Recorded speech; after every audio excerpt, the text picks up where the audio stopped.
台中的新公司为百货公司昨挖道的时发生爆炸，造成4个人死亡，31个人受伤。消防局初步了解，可能是12楼的装潢施工才会造成爆炸。台中市长罗秀燕表示，会赶紧启动调查。百货公司的总经理也赶来现场，也讲会打起相关的责任。民众开车经过台中市区的台湾大道成功3月百货大楼前，百货12楼汹汹爆炸。爱尔兰跟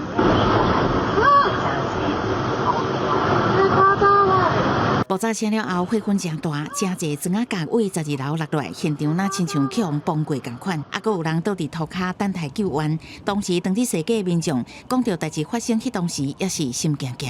很大声的震动，我们那时候第一时间以为是地震，然后后来发现说不是地震，因为有碎片从那个电梯的那个上方全部都掉下来，很大的爆炸，我就趴在地上。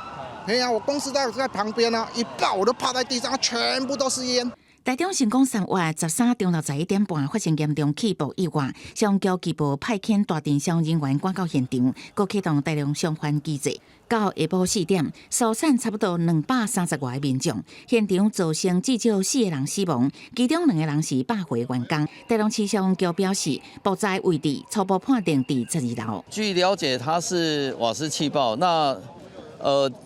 了解的情况是说，今天早上在12层楼的地方有在做施工的动作。那是不是因为施工导致气爆？这个部分我们还要等我们火调人员调查了以后才会做一个厘清。据了解，那个楼层好像是美食楼层哈。那这也是，但这不是最后 final， 因为国家或者政府正式的调查，它有一定的程序，但是检察官已经到现场了哈。消防局表示，当时12楼美食街正在进行装潢，不过是不是爆炸原因，要去调查，因为爆炸威力真强，致使楼地板规个有崩塌的情形。市政府赶紧请土木技师加建筑师会勘，初步了解，损害拢是外壁甲架间，建筑无入去的危险。意外发生了后，成功3月的高层嘛赶到现场。我们自己的同仁也有受到伤害，所以我想让我们接下来先去处理，那后续我们一定会跟各位来做报告。